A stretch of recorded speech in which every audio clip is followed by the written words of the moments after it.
दिल्ली को लेकर केंद्र सरकार ने, मोदी जी की सरकार ने कल जो बिल पास किया है वो बेसिकली ये दिखाता है कि मोदी जी की सरकार, भारतीय जनता पार्टी की सरकार अरविंद केजरीवाल जी को लेकर, उनके काम को लेकर किस तरह से असुरक्षित महसूस कर रही है। आज देश में लोग बात करने लगे हैं कि अरविंद केजरीवाल जी मोदी जी के विकल्प में हो सकते हैं। लोग बात करने लगे हैं कि मोदी जी के अलावा देश में कौन व्यक्ति है जो देश को एक अच्छी गवर्नेंस दे सकता है, देश के लोगों के लिए काम कर सकता है। केजरीवाल जी को आगे बढ़ने से रोकने के लिए यह बिल लाया गया है। केजरीवाल जी की लोकप्रियता को, केजरीवाल जी के काम को आगे बढ़ने से रोकने के लिए बिल लाया गया है। पिछले 6 साल के अंदर दिल्ली में खूब काम हुए हैं और ये हम नहीं कह रहे, पूरी दिल्ली कह रही है, पूरे देश में इस पे चर्चा हो रही है, दुनिया में इस पे चर्चा हो रही है। स्टडी की जा रही है कि दिल्ली में क्या काम हुए, कैसे हुए, विपरीत परिस्थितियों में कैसे काम कर लिए गए। जिन कामों के बारे में सोचा जाता था कि ये तो हो ही नहीं सकते, कोई सरकार नहीं कर सकती, वो काम सफलतापूर्वक कर लिए गए। आज दिल्ली के स्कूल सिस्टम की चर्चा हो रही है। सरकारी स्कूल अच्छे हो गए, सरकारी स्कूलों के नतीजे शानदार आने लगे, सरकारी स्कूलों के बच्चे कंपटीशन में जाने लगे। आज दिल्ली के अस्पताल अच्छे हो गए, कोविड मैनेजमेंट शानदार रहा। इन अस्पतालों की वजह से, दिल्ली के हेल्थ सिस्टम की वजह से मोहल्ला क्लिनिक की चर्चा सारी दुनिया में हो रही है। तो ये सारी ऐसी चीज़ें हैं जो कहीं ना कहीं भारतीय जनता पार्टी को बेचैन कर रही हैं। आज दिल्ली में बिजली फ्री मिल रही है, 24 घंटे मिलने लगी है। भारतीय जनता पार्टी से ये नहीं हो रहा कहीं भी। आज दिल्ली में पानी का स्तर सुधर गया, टैंकर माफिया खत्म हो गया, लोगों को पानी फ्री मिल रहा है, पीने का साफ पानी फ्री मिल रहा है। भारतीय जनता पार्टी से ये कहीं नहीं हो रहा। इसलिए भारतीय जनता पार्टी, मोदी जी बेचैन हो गए, असुरक्षित महसूस करने लगे हैं कि केजरीवाल जी की इस राजनीति के सामने भारतीय जनता पार्टी का कोई मॉडल नहीं है। इनकी जहां जहां सरकारें हैं पूरे देश में, इनको केंद्र में इनकी सरकार है, इनकी कई राज्यों में सरकार है, पूरे देश में कहीं भी कोई मोदी मॉडल की बात नहीं करता। आज पूरे देश में कहीं कोई बीजेपी मॉडल की बात नहीं करता। लोग पूछते हैं कि भाई जब दिल्ली जैसे छोटे राज्य में, दिल्ली जैसे राज्य में जहां बिजली बनती तक नहीं है, संसाधन नहीं है बिजली बनाने के, वहां अगर बिजली 24 घंटे मिल सकती है और 2/3 आबादी को बिजली फ्री मिल सकती है, तो फिर भारतीय जनता पार्टी के वो राज्य जहां संसाधन भी प्रचुर मात्रा में है, वहां बिजली सस्ती क्यों नहीं मिल सकती, वहां 24 घंटे क्यों नहीं मिल सकती। अगर केजरीवाल जी दिल्ली के स्कूलों में इतना काम कर सकते हैं तो भारतीय जनता पार्टी ने कहीं कोई सी स्कूल में काम क्यों नहीं किया। इन्होंने कोई शिक्षा का मॉडल खड़ा क्यों नहीं किया, केंद्र में या राज्य में, किसी भी राज्य में खड़ा करते। आज लोग इस बात को लेकर सवाल पूछने लगे। अगर 24 घंटे यहां पे दिल्ली में पानी साफ आ सकता है, जबकि दिल्ली का अपना पानी नहीं है, लोगों को पानी मिल सकता है दिल्ली में, तो बाकी राज्यों में पीने का पानी ढंग में क्यों नहीं मिल पा रहा, फ्री क्यों नहीं मिल पा रहा, ये लोग सवाल पूछ रहे हैं। कुल मिला के मोदी जी के पास या भारतीय जनता पार्टी के पास लोगों को बताने के लिए कुछ नहीं है। ना कोई मोदी मॉडल है, ना कोई भारतीय जनता पार्टी मॉडल है, और ये केजरीवाल मॉडल से घबरा गए हैं। ये असुरक्षित महसूस कर रहे हैं केजरीवाल मॉडल के सामने आज, इसलिए ये बिल लाया गया है। आज जहां भी जाओ, हमारी तो नई नई पार्टी है, चारों तरफ केजरीवाल मॉडल की डिमांड हो रही है। आप किसी राज्य में चले जाओ, वहां लोग कहते हैं कि काश हमारे यहां भी केजरीवाल जी जैसा कोई मुख्यमंत्री आ जाए। आज चुनाव हो रहे हैं, तो सूरत के चुनाव में आप सबने देखा किस तरह से केजरीवाल जी के मॉडल को जनता ने वहां स्वीकार किया है। किस तरह से आज हिमाचल के गांव-गांव में भी चुनाव हो रहा है तो लोग केजरीवाल जी के नाम पे वोट कर रहे हैं। आज पंचायत चुनाव से लेके, नगर निगम चुनाव से लेके, लोग राज्यों के चुनाव में इंतजार कर रहे हैं कि हमारे राज्य में चुनाव हो तो हम केजरीवाल जी का मॉडल अपने यहाँ भी लागू करें। हमें भी अच्छी बिजली चाहिए, हमें भी अच्छा पानी चाहिए, हमें भी अच्छे स्कूल चाहिए, हमें भी अच्छे अस्पताल चाहिए, हमें भी अपनी सड़कें अच्छी चाहिए, हमें भी महिलाओं के लिए अच्छी बसें चाहिए, फ्री बसें चाहिए। ये सब लोग केजरीवाल मॉडल की चारों तरफ डिमांड हो रही है। अब जैसे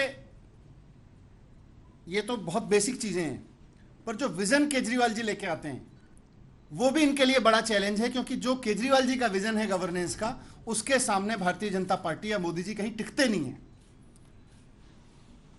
मुख्यमंत्री अरविंद केजरीवाल जी दिल्ली में एक योजना लेके आए कि हम घर घर हर गरीब आदमी को घर घर में राशन पहुंचाएंगे। अब उससे घबरा गए। इनकी भी सारी जगह सरकारें, हर देश भर में राशन कार्ड है, देश भर में राशन बंटता है, लेकिन ये नहीं सोच सकते क्योंकि इनको उसमें चोरी करनी है।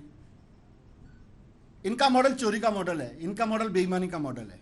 ये नहीं सोचेंगे कि आम आदमी को, जिसके पास गरीब आदमी है, उसके पास राशन कार्ड है, उसको राशन लेने दुकान पे धक्के खाने पड़ते हैं, वो घर में उसके घर में राशन पहुंच जाए। तो अब ये इसमें अड़ंगे लगाने लगे। इन्होंने सोचा इसको रोक दिया जाए।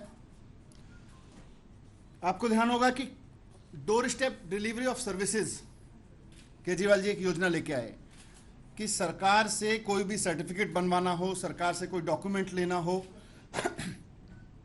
तो लोगों को सरकारी दफ्तरों के धक्के ना खाने पड़े, एसडीएम के दफ्तर के, पटवारी के, ट्रांसपोर्ट दफ्तर के, इन सब के धक्के ना, इंस्पेक्टरों के धक्के ना खाने पड़े, बल्कि आम आदमी घर पे बैठा हुआ सरकार को फ़ोन करे और सरकार का आदमी लोगों के घर पे आए और वो लोगों का घर पे आके काम करके जाएगा।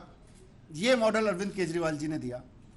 इनकी केंद्र में सरकार है, इनकी राज्यों में सरकारें हैं, कहीं लगा देते इस मॉडल को, कहीं ट्राई करते इस तरह का मॉडल। आपको समझ में नहीं आ रहा तो दिल्ली से मॉडल उठा के लगा देते। वो नहीं करेंगे, ये करेंगे कि ये मॉडल कैसे फेल हो जाए, दिल्ली के लोगों को भी ये सर्विसेज का फायदा ना मिले, दिल्ली के लोगों को जो ये सुविधाएं मिल रही हैं। आज पूरे देश में मोदी सरकार कहीं कोई काम नहीं कर पा रही, भारतीय जनता पार्टी की सरकारें कहीं कोई काम नहीं कर पा रही। बस अब ये एक काम कर रहे हैं, केजरीवाल जी जो काम करना चाह रहे हैं, जो उन्होंने किए हैं, उसमें अड़ंगा लगा दो, उसको रोक दो किसी तरह से, उसमें लगातार अड़चने लगाते चले जाओ। लेकिन आज मैं आपसे ये कहना आया हूं कि केजरीवाल जी फाइटर हैं।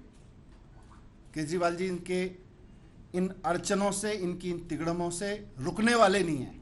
इन्होंने बहुत कोशिश की है पिछले 6 साल में दिल्ली में अरविंद केजरीवाल जी के काम रोकने की, हर तरह से कोशिश की, लेकिन आज तक रोक नहीं पाए। जितना जोर से इन्होंने रोकने की कोशिश की, उतना जोर से उन्होंने फाइट बैक किया। और आज दिल्ली में आप सब देख रहे हैं कि कितने ज़बरदस्त काम हुए हैं, इनकी तमाम अड़चनों के बाद हुए हैं। जब 6 साल में इतने तमाम अड़चनों के बाद इतने काम हो गए, तो काम तो नहीं रुकेंगे दिल्ली में। ये उनका कमिटमेंट है, काम तो नहीं रुकने देंगे, फाइट चाहे जितने जोर से करनी पड़े। लेकिन यह भी मुझे जो मूल रूप से बात रखनी है कि आज पूरे देश में इस बात पे चर्चा हो रही है कि मोदी जी का विकल्प कौन है। मोदी जी का मॉडल तो फेल होता जा रहा है, मोदी जी का विकल्प ढूंढने लगे हैं अब लोग। और कहीं ना कहीं ये बात होने लगी है, भाई मोदी जी के मुकाबले में अरविंद केजरीवाल जी बेहतर लीडर हो सकते हैं देश के लिए। उनका गवर्नेंस का मॉडल देश के लिए बेहतर गवर्नेंस मॉडल हो सकता है। और अगर अरविंद केजरीवाल जी इसी तरह से काम करते रहे तो धीरे धीरे एक दिन वो देश के ऐसे लोकप्रिय नेता बन जाएंगे जिनके बारे में लोग कहते हैं भाई ये तो काम करता है, ये जो कहता है वो करके दिखाता है, जुमला नहीं बोलता, ये मैनिफेस्टो में कुछ और लिखे और बात कुछ और करे, ऐसे नहीं करते। ये टोकनिज्म नहीं करते कि जी 4 लोगों को फ्री बिजली का फायदा दे दिया और उसके बाद में सब इधर उधर हो गई बात। अगर दिल्ली में बिजली फ्री ऐलान करते हैं तो 2/3 आबादी के घर बिजली के बिल 0 आते हैं। ये बात लोग समझ रहे हैं। अगर महिलाओं के लिए बस फ्री है तो फिर सबके लिए महिलाओं के लिए बस फ्री है, कि टोकनिज्म में नहीं है कि इस सेगमेंट के लिए, उस सेगमेंट के लिए, अमीर गरीब हर महिला के लिए बस फ्री है। तो मैं कह रहा हूं कि इनकी नींद हराम हो गई है इस वजह से, और अच्छे कामों को रोकने के लिए आज मोदी जी नेगेटिव राजनीति कर रहे हैं। मोदी जी को आज देश की तरक्की रोकने के लिए काम करने पड़ रहे हैं, क्योंकि वो केजरीवाल जी से घबरा गए हैं। उनको दिल्ली की तरक्की रोकनी पड़ रही है, उनको देश की तरक्की रोकने के लिए कानून लाने पड़ रहे हैं। वो तो देश के प्रधानमंत्री हैं, वो तो कहीं भी अच्छा काम कर सकते हैं, उनके पास तो स्पेस ही स्पेस है, पर वो अच्छे काम नहीं करेंगे। प्रधानमंत्री का ओहदा, प्रधानमंत्री का पद एक तरह से देश में पिता के समान होता है। उनके लिए वो किसी भी राज्य के, किसी भी पार्टी के मुख्यमंत्री हों, देश के प्रधानमंत्री होने के नाते अच्छे काम को समर्थन करना चाहिए, अच्छे काम को आगे बढ़ाने के लिए फैसिलिटेट करना चाहिए, और चाहिए कि बाकी राज्यों में भी वो काम हो सके, पूरे देश की जनता को किसी अच्छे मॉडल का फायदा मिले। इसकी जगह नेगेटिव राजनीति कर रहे हैं। मैं मोदी जी को कहना चाहता हूं, मोदी जी लकीर खींचने के लिए हिंदुस्तान में एक बड़ी अच्छी कहावत है कि लकीर को मिटाया नहीं जाता, लकीर को छोटा करने के लिए उसके सामने बड़ी लकीर खींची जाती है। आप लकीर को मिटाने की कोशिश कर रहे हैं, ये मत करिए। ये अच्छी राजनीति नहीं है, नेगेटिव राजनीति, और ये आपको शोभा नहीं देता है। धन्यवाद।